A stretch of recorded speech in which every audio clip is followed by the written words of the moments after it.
vamos a avanzar ya bacterias que no se tiñen por la tinción de Gram, sino vamos a avanzar ya las bacterias, porque no tienen péptidoglicano en su pared celular.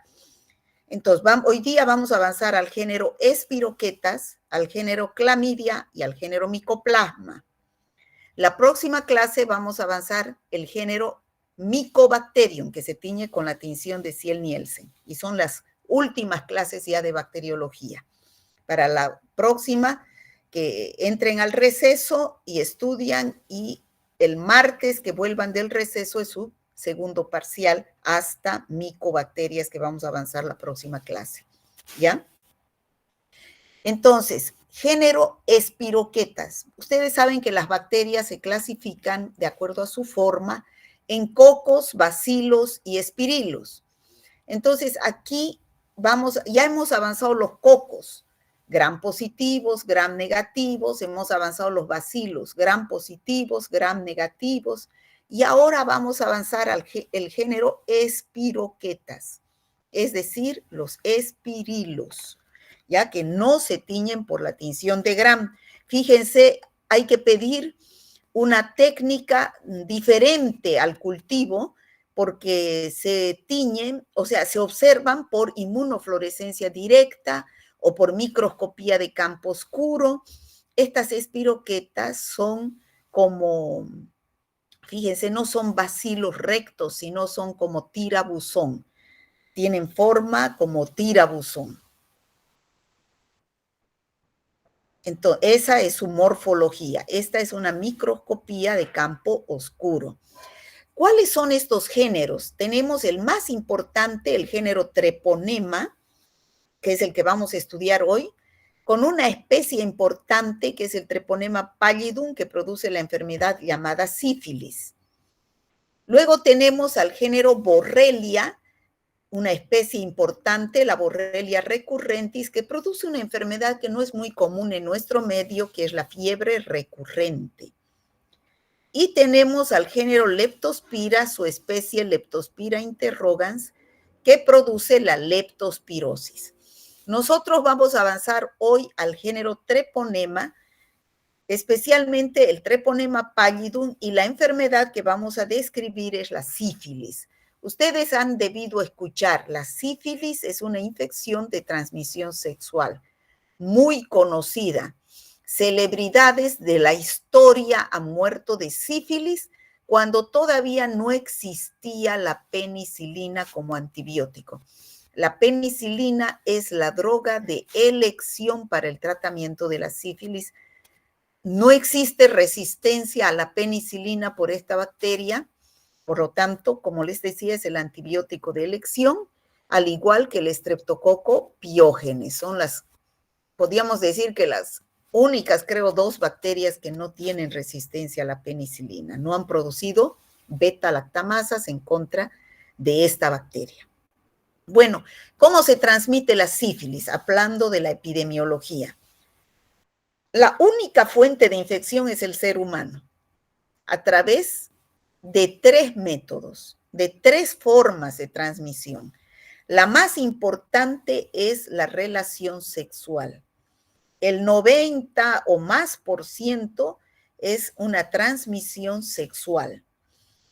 El resto puede ser una transmisión por transfusión sanguínea, por eso es que nos piden siempre que vamos a donar sangre, nos piden realizar una prueba para sífilis.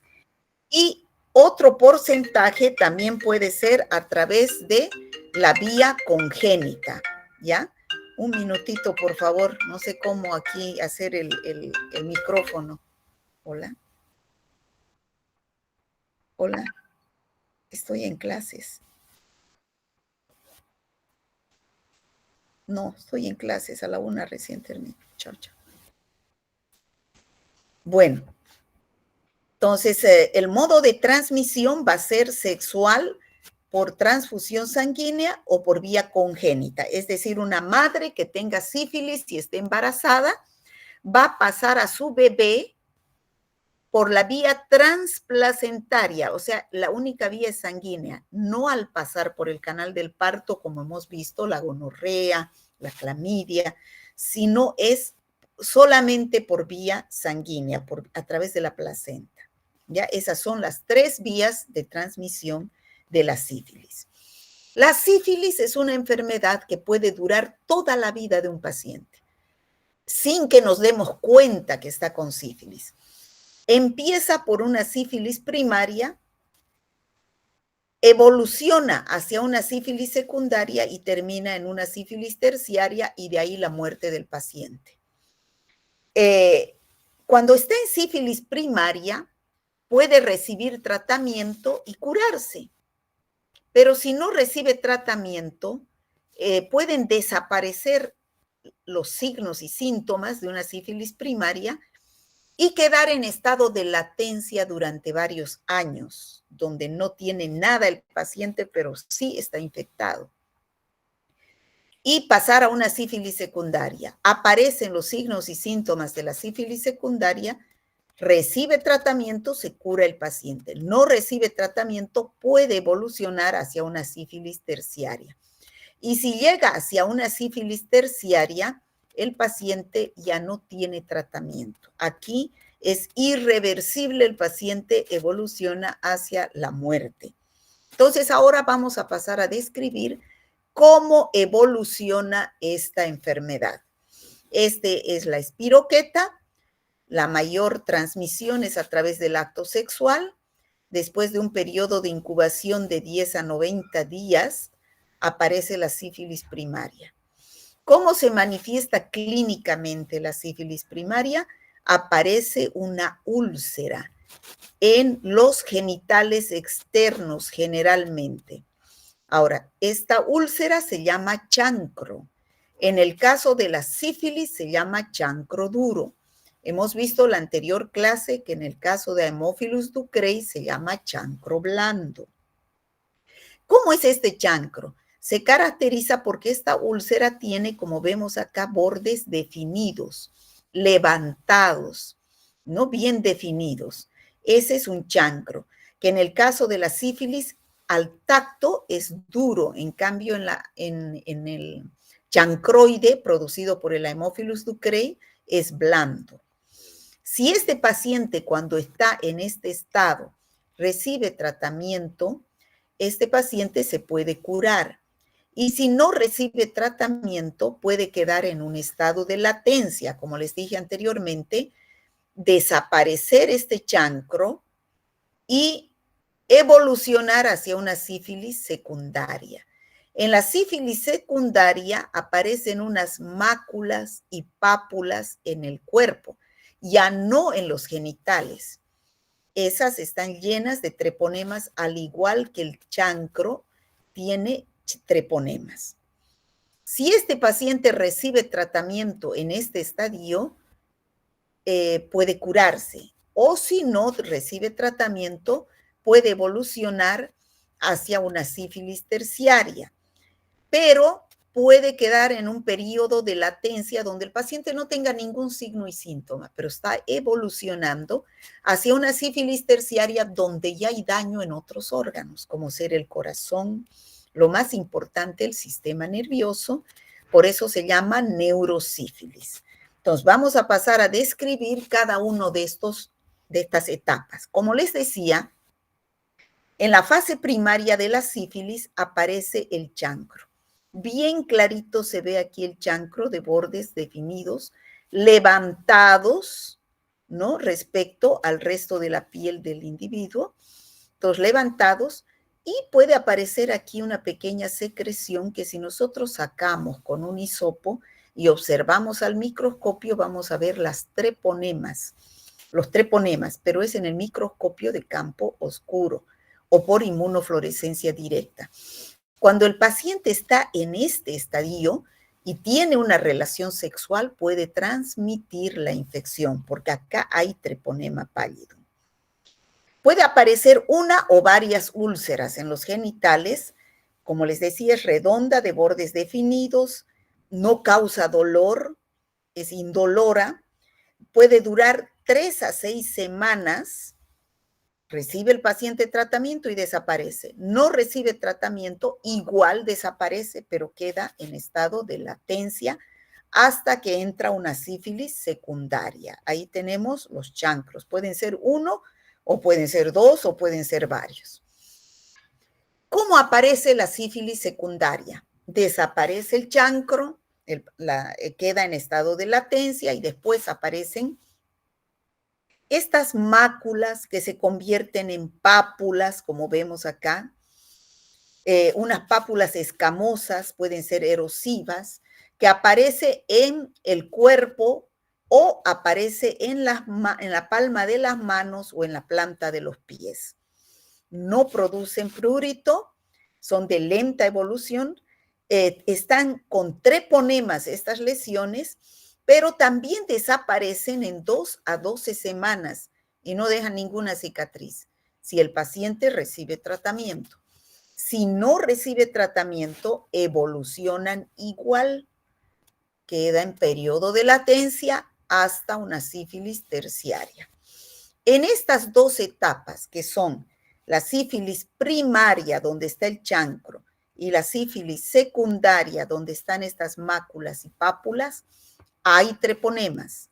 Por lo tanto, el paciente se transmite a través de estas lesiones.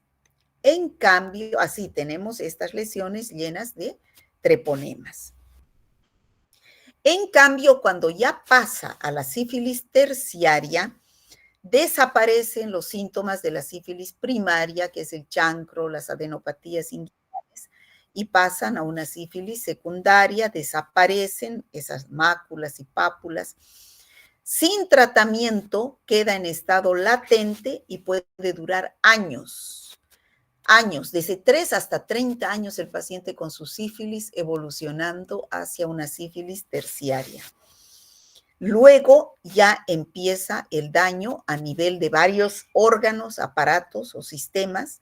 Si aparece lesión en el sistema nervioso, el paciente tiene dificultad para coordinar los movimientos, entra en un estado de parálisis, ceguera, demencia, porque hay afección al sistema nervioso. Se daña el cerebro, los ojos, puede quedar en un estado de ceguera, el corazón, alteraciones miocárdicas, vasculares, en los huesos, las articulaciones, y la enfermedad avanza y puede causar la muerte del paciente. A este tercer estado se llama neurosífilis y es irreversible, o sea que no hay vuelta para atrás ni con tratamiento. Aquí tenemos las lesiones que puede producir la sífilis terciaria. Entonces aparecen unos gomas sifilíticos, ¿no? Que aparece en las vísceras, en la piel, en las mucosas, unas lesiones llamadas gomas sifilíticos. Pero a diferencia de la sífilis secundaria y terciaria, en estas lesiones no hay treponemas. Por lo tanto, cuando está en esta etapa, el paciente no transmite la infección. Pero sí hay daño en otros órganos, el corazón, los nervios, y se producen otras lesiones. Bueno, por eso se llama neurosífilis. Repasando, sífilis primaria, después de un periodo de incubación de 21 días, aparece el chancro, se disemina por vía sanguínea y linfática, se multiplica en los ganglios y produce adenopatías inguinales. Entonces, ¿cuáles son los signos clínicos más característicos de una sífilis primaria? El chancro duro y las adenopatías inguinales. Estos síntomas desaparecen en 2 a 6 semanas, con o sin tratamiento.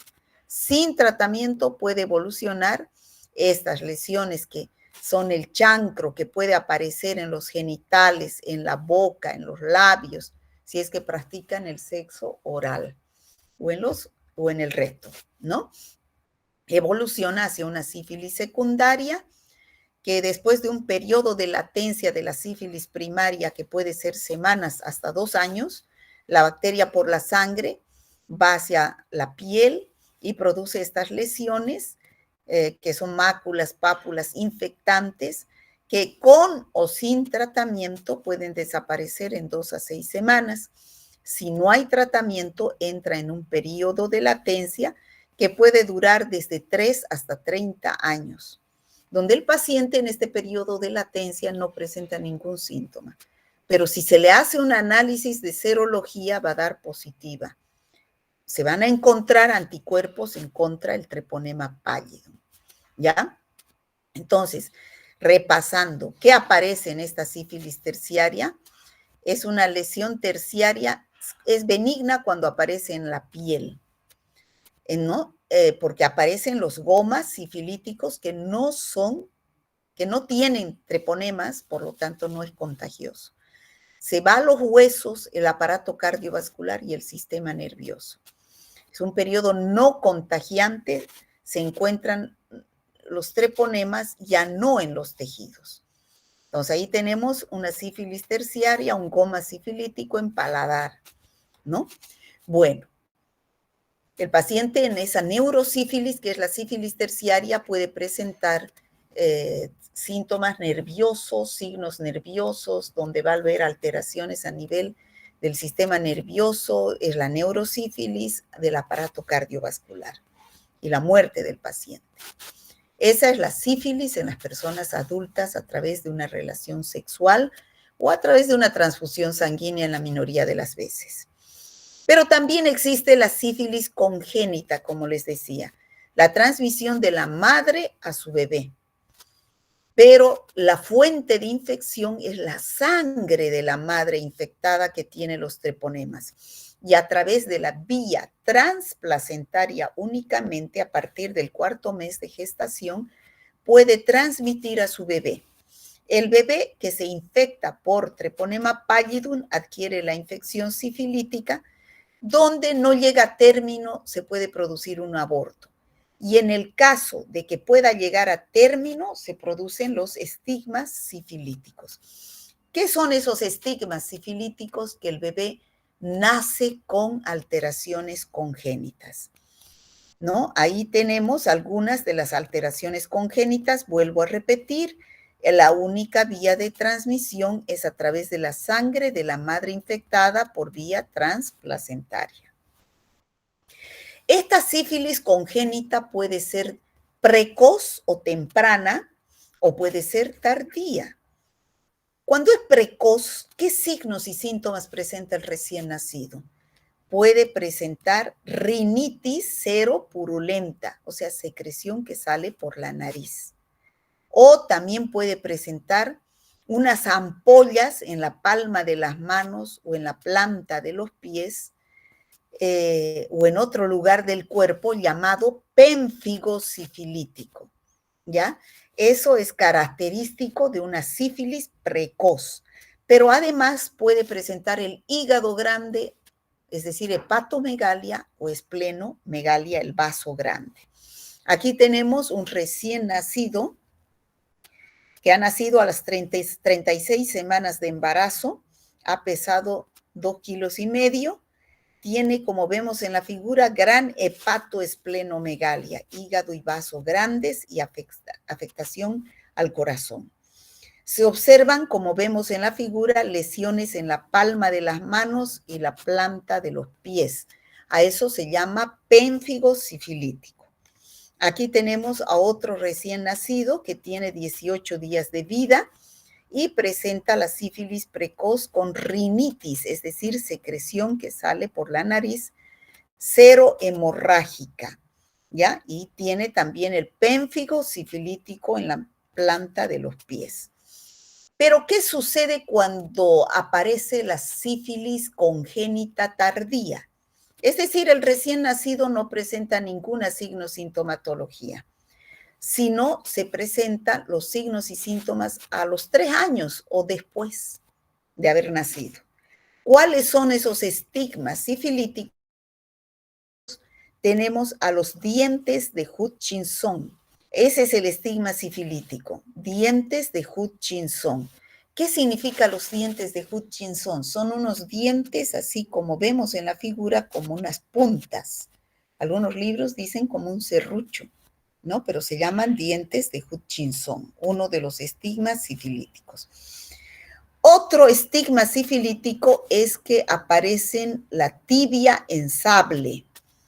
Vemos que los huesos de las piernas, los huesos de la tibia se contornean y a eso se llama tibia en sable.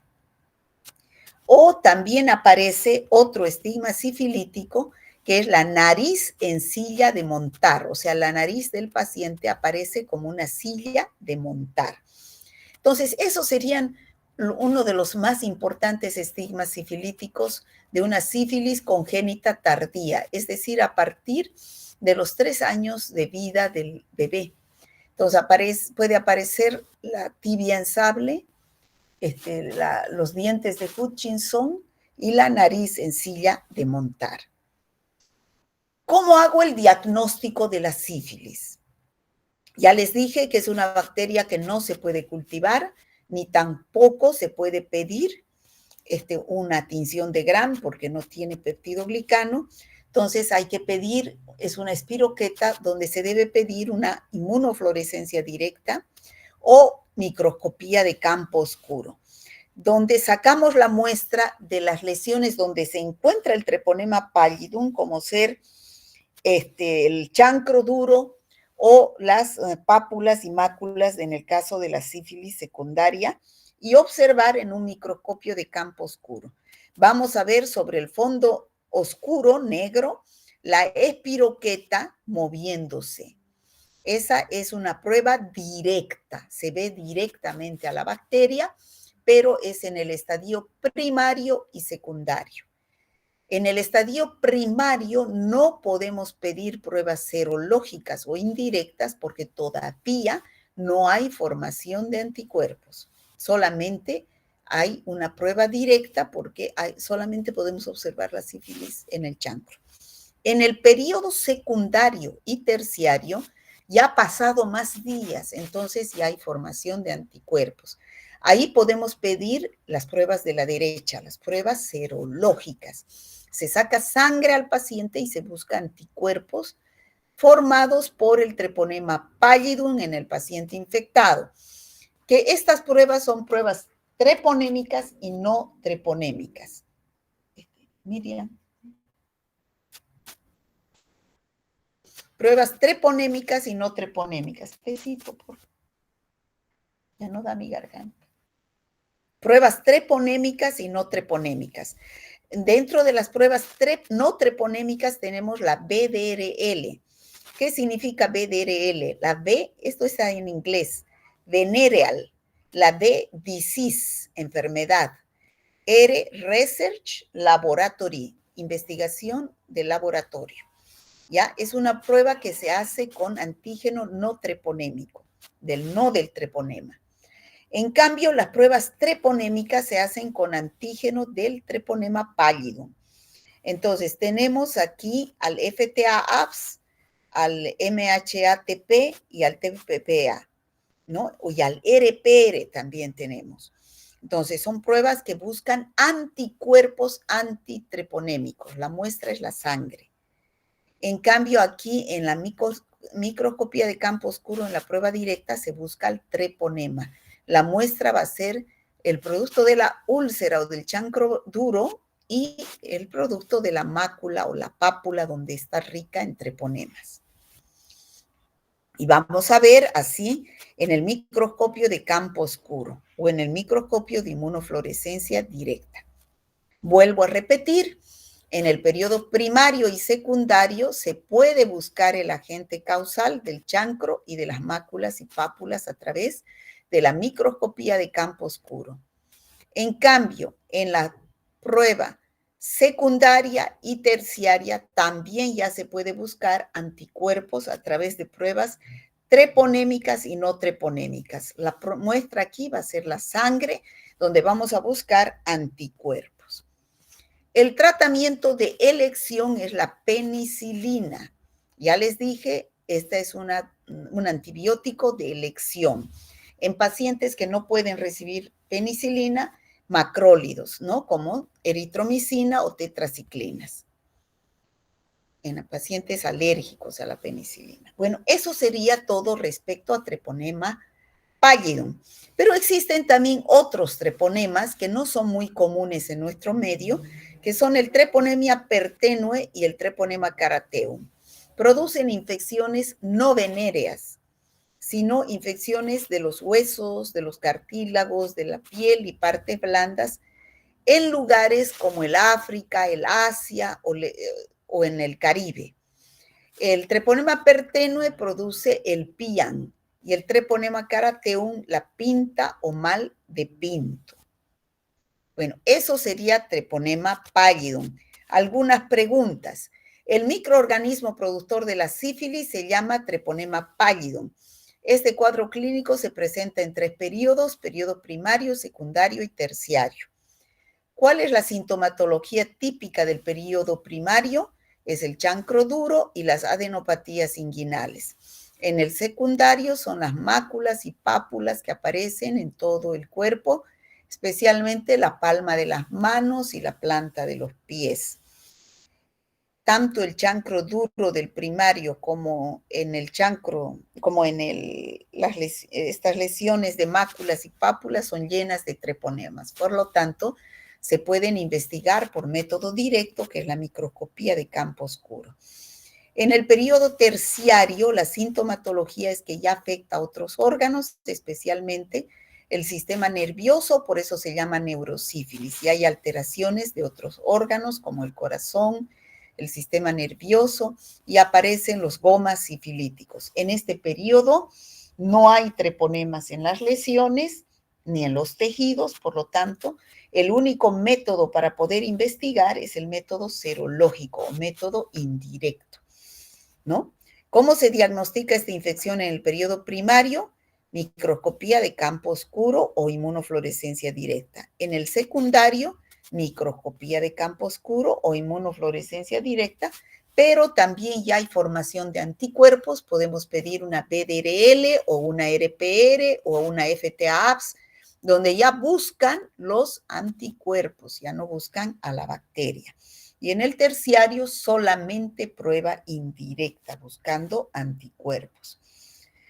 ¿Cuál es la fuente de infección de la sífilis? En el periodo primario, la fuente de infección es las secreciones del chancro. En el periodo secundario son las lesiones, que son las máculas y pápulas. Y en el periodo terciario no hay transmisión, no hay contagio. ¿Y cuáles son las vías de transmisión? En el periodo primario puede ser transmisión sexual. En el periodo secundario es contacto con esas lesiones y en el periodo terciario no hay contagio, no hay vía de transmisión. ¿Cuáles son las otras treponematosis?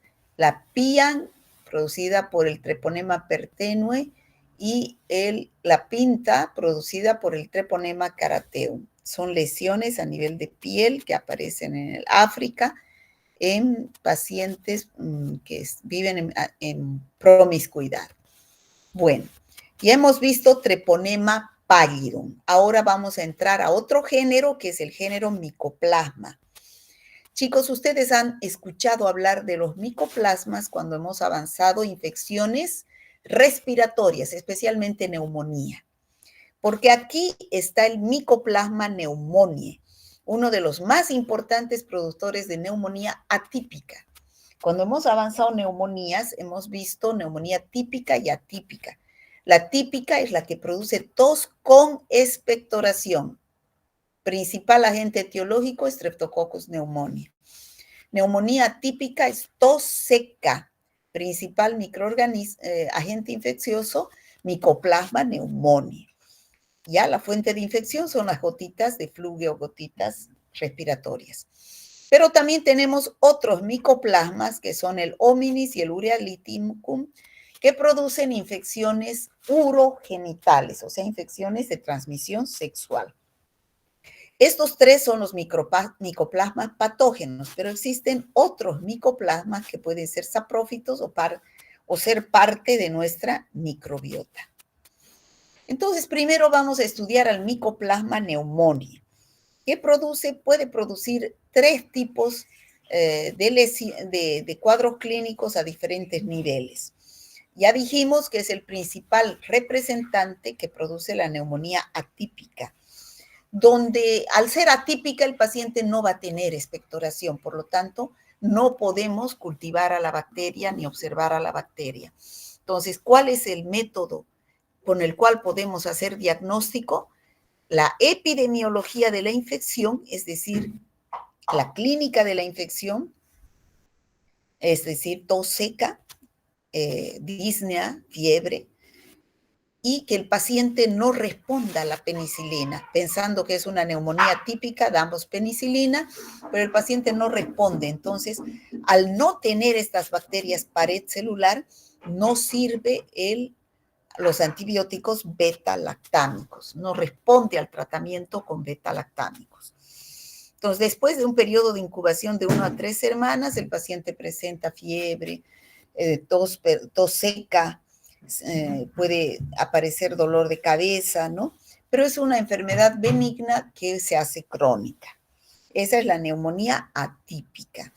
También produce otras infecciones respiratorias que pueden ser faringitis, bronquitis, cuadros semejantes a gripe o cuadros fuera del aparato respiratorio, como por ejemplo otitis media o externa, anemias hemolíticas, erupciones cutáneas, ¿no? Aquí tenemos una placa radiográfica donde se observa una lesión característica de una neumonía atípica. Dijimos que produce cuadros extrapulmonares, de los cuales son las erupciones cutáneas, las anemias hemolíticas. Y luego tenemos a los micoplasmas genitales. Son los otros dos, que son el ureaplasma urealyticum y el micoplasma hominis. El ureaplasma urealyticum no se llama micoplasma urealyticum, chicos. Antes sí se llamaba micoplasma urealyticum, actualmente se llama ureaplasma urealyticum. ¿Qué produce uretritis? ¿Qué es uretritis? Sale secreción por la uretra, como estamos viendo ahí en esa figura. Pero esa secreción por la uretra llamada uretritis puede ser, en primer lugar, puede ser una Neisseria gonorrea, ¿no? Uretritis gonocócica.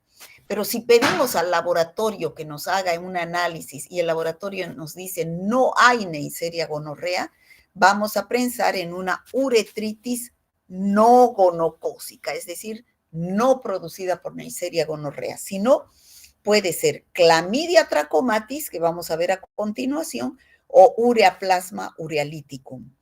Entonces, el Ureaplasma urealyticum o la uretritis no gonocócica tampoco es clínicamente igual que la producida por la Neisseria gonorrea.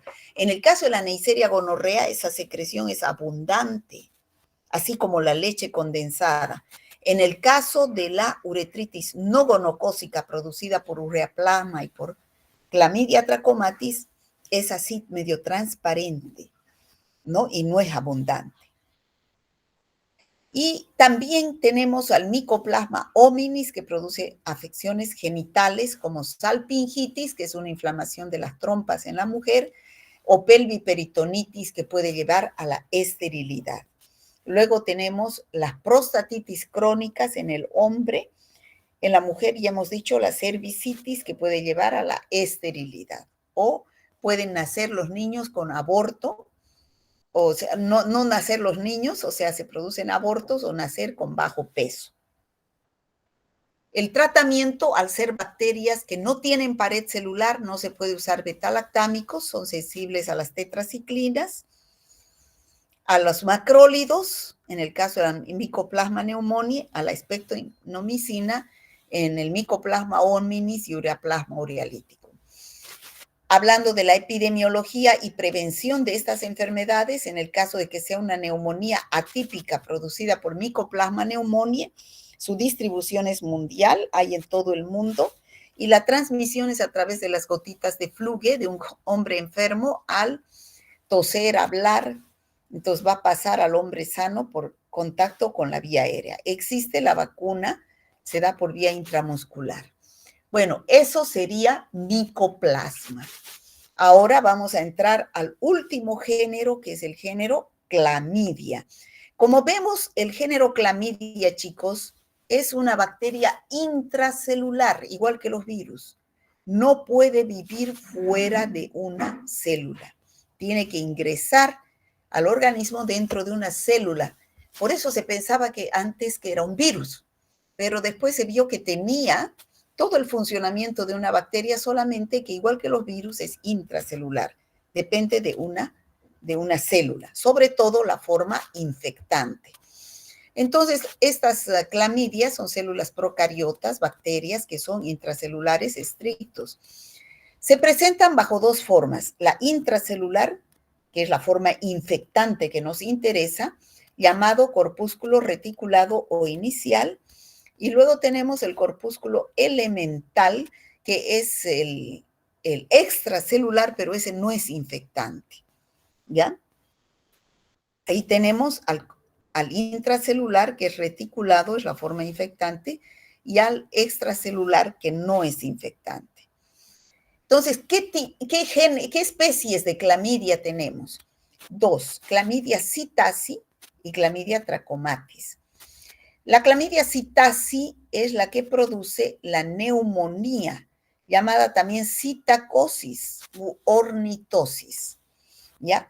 ¿Cuál es la fuente de infección? Son las heces de los animales, sobre todo de los loros enfermos, ¿no? De los animales.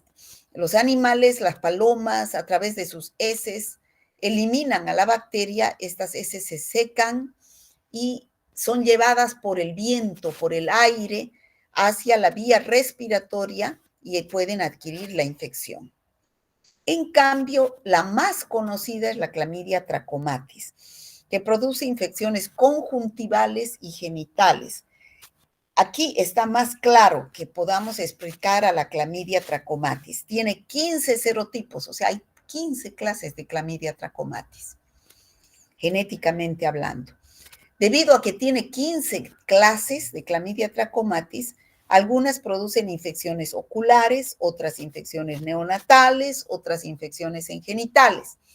¿Cómo se nombran esos 15 serotipos? Con las letras del alfabeto. A, B, C, D, E, F, G, H, I, J, K, y los serotipos L1, L2 y L3. Son los 15 serotipos. ¿Quiénes producen infecciones oculares en el adulto? Los serotipos A, B y C. ¿Qué infecciones producen en los ojos? Producen el tracoma, que es una infección, de ahí viene el nombre de clamidia trachomatis. Entonces, es una infección que se presenta en la córnea del ojo, que lo puede llevar a la ceguera. Esa infección en la córnea se llama queratoconjuntivitis cuando está con conjuntivitis más. Queratoconjuntivitis es bien contagiosa, aparece sobre todo en los lugares donde no hay buena higiene, ¿ya? Los serotipos de la D a la K producen otro tipo de infección en el ojo llamado conjuntivitis de inclusión del adulto. ¿De dónde puede venir esta bacteria? ¿Por qué llega al ojo? Bueno, yo tengo alguna infección en los genitales, me toco los genitales y con esa mano sucia llevo las bacterias hacia los ojos. Entonces, ahí puede producirse la infección en los ojos. Entonces, pero también produce esta bacteria infecciones genitales, como dijimos, infecciones de transmisión sexual. Ahí tenemos, como les dije anteriormente, a la uretritis no gonocócica. Cuando tenemos un paciente con secreción que sale por la uretra, en primer lugar vamos a pensar en Neisseria gonorrea. Si no es Neisseria gonorrea, en segundo lugar clamidia trachomatis y en tercer lugar ureaplasma urealítico. Aunque clínicamente hablando la uretritis es mucho más abundante en la gonorrea que en las uretritis no gonocócicas.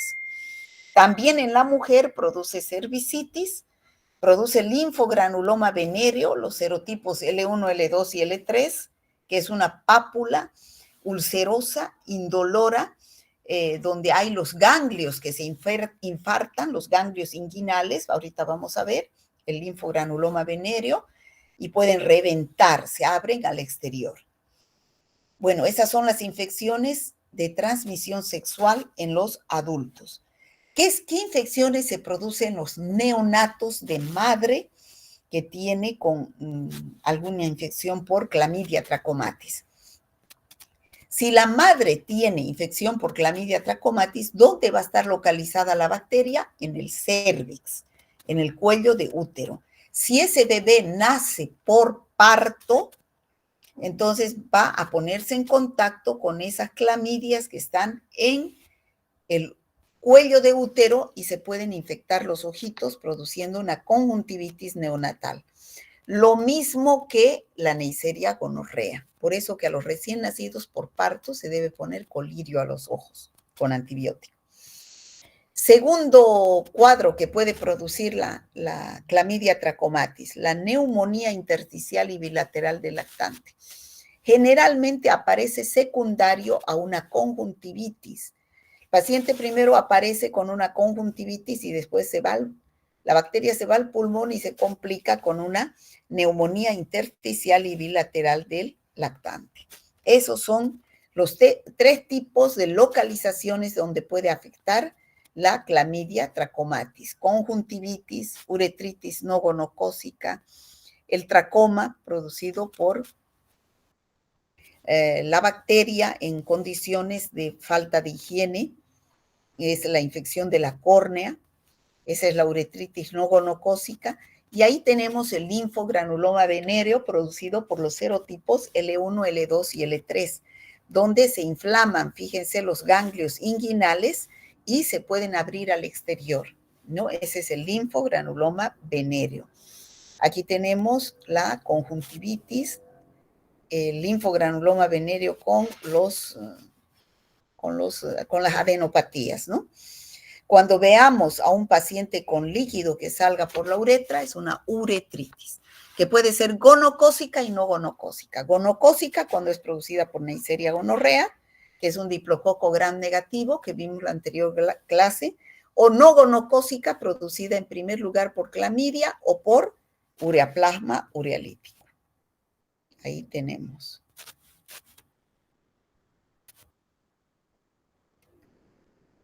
El tratamiento es con antibióticos que no actúen sobre la pared celular, como tetraciclinas y eritromicinas, que inhiben la síntesis proteica. En los genitales y las secreciones oculares, tetraciclina. No solamente al paciente enfermo, sino también a su pareja y a los contactos que tenga, ¿no? En el caso de la citacosis o neumonía atípica, la fuente de infección son los loros, cacatúas, pericos que eliminan por las heces.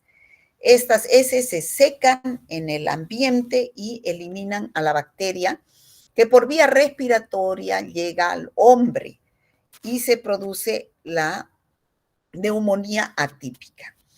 ¿Cómo se produce el tracoma? Es una infección del ojo en países de clima cálido y seco, con falta de agua, por falta de higiene, especialmente se ha visto en los desiertos, que a través de las manos o las toallas sucias o las moscas, entonces esas se van a contagiar los ojos, ¿no? Y se va a producir el tracoma o la conjuntivitis de inclusión del adulto.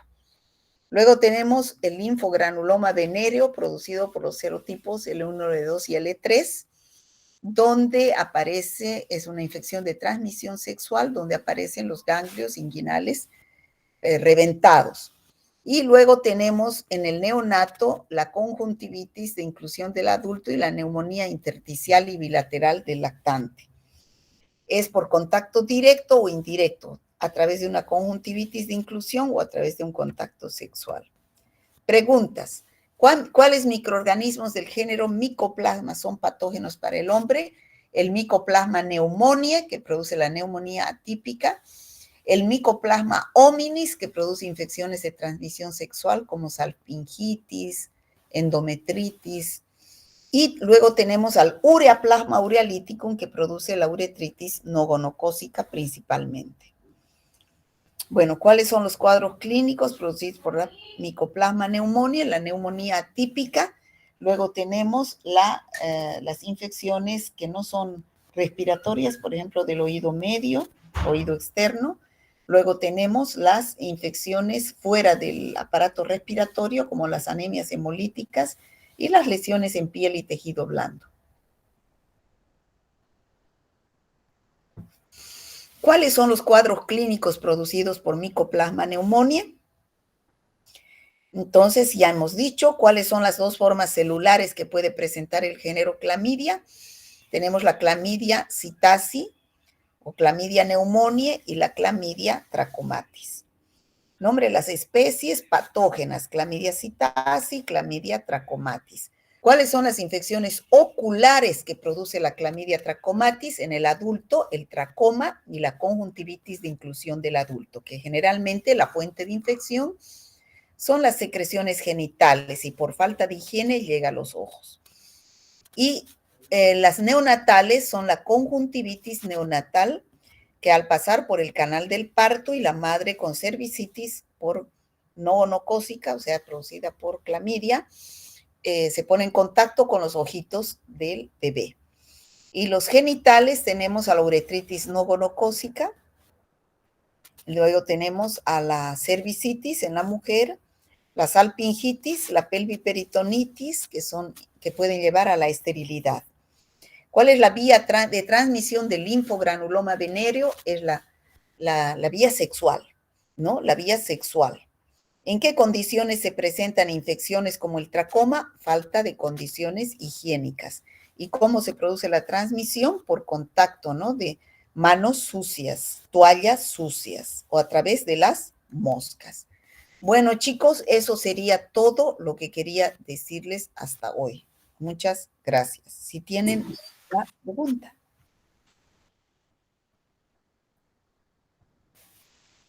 ¿Alguna pregunta, chicos?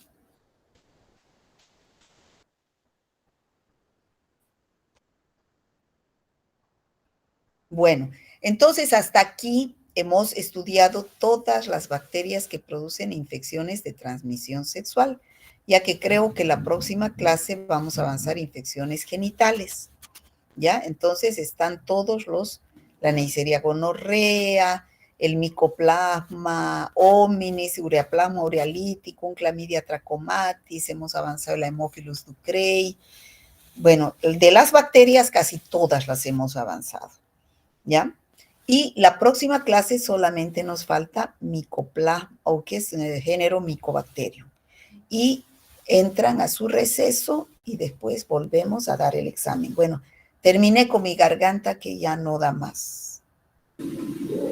Gracias, doctora. Gracias, doctora.